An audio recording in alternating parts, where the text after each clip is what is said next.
पालकमंत्री दीपक केसरकर यांचा उदय केवळ नारायण राणे यांच्यामुळे झाला।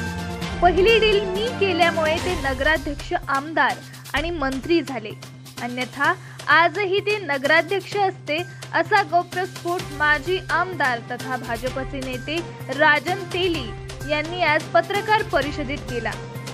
श्री केसरकर हे शिवसेनेचे नेते आहेत, त्यामुळे त्यांनी आपल्या पक्षावर बोलावे, आमच्या पक्षात लुडबुड करू नये अशी टीका करीत केसरकर मंत्री झाले, पण जिल्ह्याला फायदा काय झाला असा सवालही त्यांनी यावेळी उपस्थित केला। राणेंना घ्यावे की न घ्यावे हा पक्षाच्या वरिष्ठांचा निर्णय आहे, त्याबाबत आम्ही बोलणार नाही। याचा अर्थ राणेंचे आणि माझे काही बोलणे झाले असा होत नाही। मी पक्ष सोडल्यानंतर आजपर्यंत राणेंना भेटलेलो नाही, असे तेली यांनी यावेळी बोलताना सांगितले।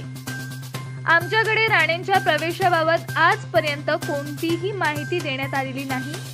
केसरकर कोणाच्या मिठाला जागले नाही, ते नगराध्यक्ष आणि आमदार नारायण राणे यांच्यामुळेच झाले। त्यांचा उदय राणेंमुळेच झाला, मात्र गरज सरो आणि वैद्य मरो अशी त्यांची परिस्थिती आहे।